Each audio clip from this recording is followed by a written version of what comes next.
Bonjour à tous, j'espère que vous allez excellemment bien. On va revenir sur la rencontre Pays-Bas-Argentine, deuxième quart de finale de cette Coupe du Monde. Encore un quart qui est allé au tir au but. Victoire cette fois-ci de l'Argentine, de l'équipe qui a plutôt dominé la rencontre par rapport aux Pays-Bas. On va revenir un petit peu sur ce match. On va revenir sur le fait que les Argentins ont réussi à se retrouver en prolongation alors qu'ils maîtrisaient complètement le match. Et on va parler un petit peu de la Coupe du Monde des Néerlandais. N'hésitez pas à vous abonner à la chaîne, à réagir dans les commentaires, à mettre un pouce bleu, à partager la vidéo sur les réseaux sociaux, notamment auprès de vos proches si vous pensez que ça peut les intéresser. N'hésitez pas à aller voir TikTok, le débrief de la mi-temps, EPS 2.0 sur Spotify. Et on commence tout de suite, Pays-Bas-Argentine. 2-2, 3-4 au tir au but pour l'Argentine. Ça s'est joué à vraiment pas grand chose de la part des Argentins. Heureusement pour les Néerlandais, c'est que Noppert n'est pas très bon sur les pénaltys. Ça a un peu aidé quand même les Argentins sur cette séance, mais bon, sinon ça a quand même été très très compliqué pour les Argentins dans ce match. Incroyable comment les Argentins ont réussi à se retrouver en prolongation alors qu'ils maîtrisaient le match jusqu'à la 70e minute. C'est-à-dire à la 70e minute, pour moi, les Pays-Bas, c'est retour à Amsterdam en Classico, quoi, tu vois. Ils ont rien proposé offensivement. Il y a eu un tiers, je crois, à ce moment-là dans la rencontre qui est même pas cadré. Il y a rien. L'Argentine maîtrise. Et puis, ils se prennent un but sur la première action dangereuse des Néerlandais, super tête en passant de Weghorst. Et ensuite, derrière, mais c'est assez délité de la part de l'Argentine qui a failli tout perdre en 25 minutes, en 20-25 minutes quasiment. Et ensuite, les Néerlandais n'ont poussé que 20 à 25 minutes. C'est ça qui est un petit peu dommage. On peut aussi notifier les gros problèmes d'arbitrage sur cette Coupe du Monde. Là, c'était... je sais plus comment il s'appelait l'arbitre, mais c'est marqué sur la compo du match que vous aurez à l'écran dans quelques minutes. Il a fait un match, mais c'est Lotaos, pardon, il a fait un match catastrophique, je trouve, en termes d'arbitrage. Mais cette Coupe du Monde est catastrophique quand tu vois qu'on est à 3 cartons rouges, j'avais oublié, 3 cartons rouges dans cette Coupe du Monde, mais en fait, il n'y en a que 2 véritablement dans le jeu. Là, il y a Dumfries qui s'est pris un carton rouge, il y avait un joueur camerounais à la 93e minute qui s'était pris un carton rouge face au Brésil et le gardien du Pays de Galles. Mais au final, dans le jeu, il y a vraiment eu que le gardien du Pays de Galles qui s'est pris un carton rouge. C'est pas normal. On est à plus de quasiment 60 matchs de Coupe du Monde. Un carton rouge dans le jeu, 3 au final, au total. Voilà, il y a un vrai problème d'arbitrage. On veut pas arrêter le rythme du match, d'accord, mais il faut pas que le football devienne le rugby, tu vois, dans l'intensité. Là, il y a des moments, enfin, il y a des mecs qui doivent se taper des rouges dans cette rencontre. Moi, je pense à Martinez en défense, par exemple, du côté de l'Argentine. Paredes, bien entendu. L'action de Paredes, elle mérite rouge direct. Je comprends pas comment il s'est pas pris rouge, Paredes. C'est-à-dire que il fait une énorme faute. Et ensuite, il tire dans le banc de touche. C'est 2 fois jaune. 2 fois jaune, ça donne un rouge. Hein. Enfin, je sais pas, mais à un moment, l'arbitrage... Et de toute manière, pour maîtriser au mieux ta rencontre, il y a un moment, il faut que tu sanctionnes plus violemment. Parce que c'est pas normal qu'on ait eu autant de cartons jaunes dans la rencontre. Je sais plus, il doit y avoir au moins 12 ou 13 joueurs qui ont des cartons jaunes. C'est pas normal. Quand tu arrives à ce niveau-là, c'est que l'arbitre n'a pas maîtrisé sa rencontre. Et il y a plein de moments, il aurait dû mettre rouge. Voilà. Et il l'a pas fait.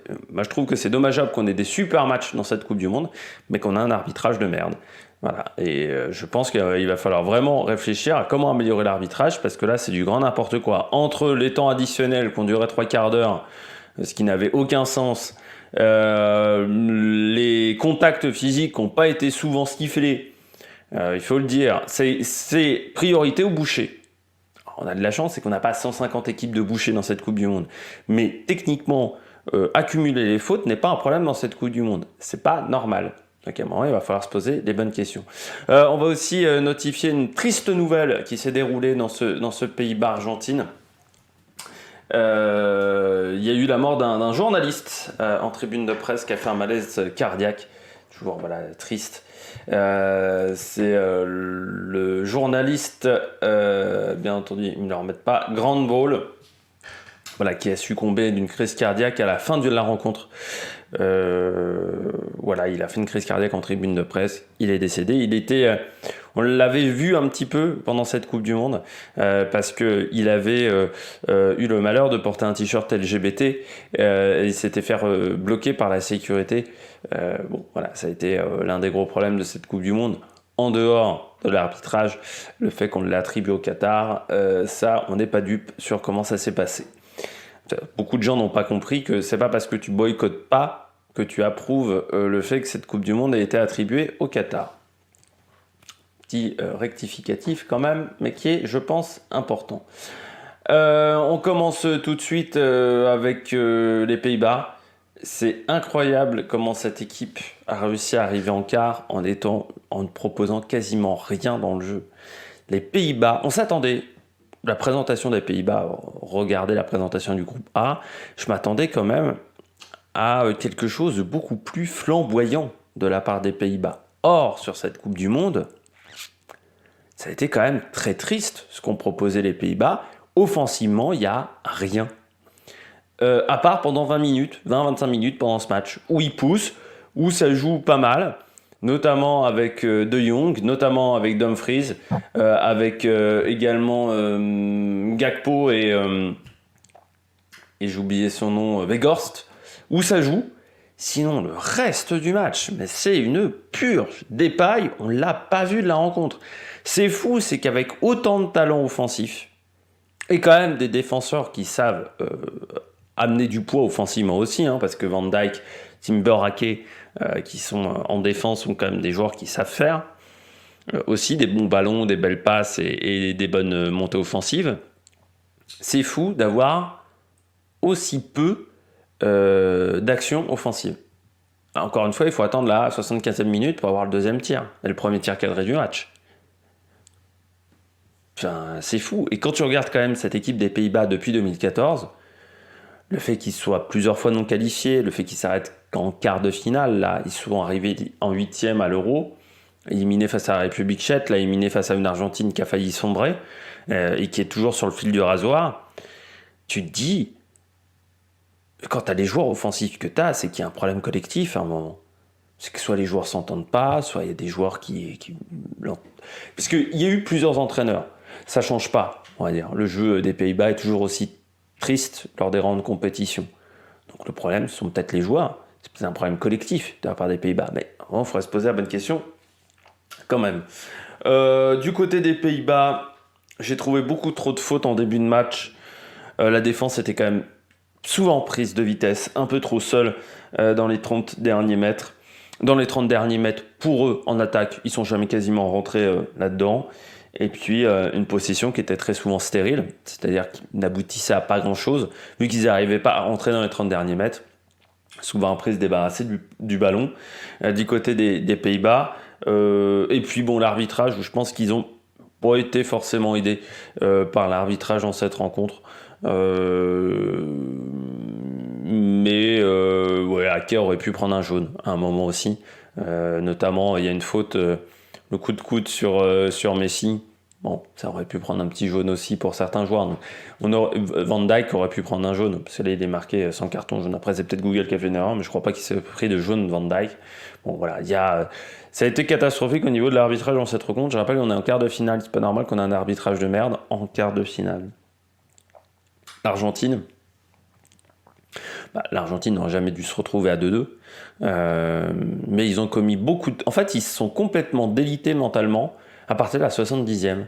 C'est-à-dire à partir de la 70e, les Pays-Bas reviennent, alors que les Pays-Bas ne font absolument rien. Encore une fois, jusqu'à la 70e minute, on se fait chier. Vraiment. Le match a été intense en deuxième mi-temps des prolongations. Et pendant les 40 minutes... les 30 minutes plutôt de fin de match, de fin de deuxième mi-temps. Sinon, le reste, c'est pas scroquetal. Ah oui, et puis j'ai oublié du côté des Pays-Bas, c'est qu'ils ont apporté du danger sur tous les coups de pied arrêtés. Et le deuxième but, qui est un modèle du jeu en termes de combinaison, mais voilà, ça a vraiment bien marché. C'est dommage que j'ai l'impression que collectivement, il y a des problèmes dans cette équipe. Du côté de l'Argentine, les occasions ratées. ils ont quand même des occasions de mettre un troisième but. Et moi, je me dis à un moment, c'est vers la 60e, 65e, parce que je me parle devant la télé. Je me dis à ce moment-là, ils vont peut-être les regretter, les occasions manquées. Tu vois, ils en ont raté quelques-unes, des grosses occasions où faut au moins la cadrer, quoi. 14 tirs, 5 cadrés, c'est bien, mais c'est pas non plus exceptionnel. Alors que, encore une fois, les Pays-Bas sont dominés dans les 65 premières minutes. Parfois des erreurs techniques, parfois des erreurs dans le dernier geste qu'on a rarement l'habitude de voir dans une équipe sud-américaine. Donc ça, j'ai pas trouvé ça top. Beaucoup de tension dans cette rencontre. Il y a déjà de la tension dès le début de la deuxième mi-temps. Alors qu'à ce moment-là, ils mènent 2-0, ils sont tranquilles. C'est-à-dire que c'est fou. Ils mènent 1-0, mais ils sont pas menacés en début de deuxième mi-temps. Pendant toute la deuxième mi-temps, il y a une tension qui est énorme de la part des Argentins et une accumulation de fautes dans des zones dangereuses. Et ça leur coûte le deuxième but néerlandais.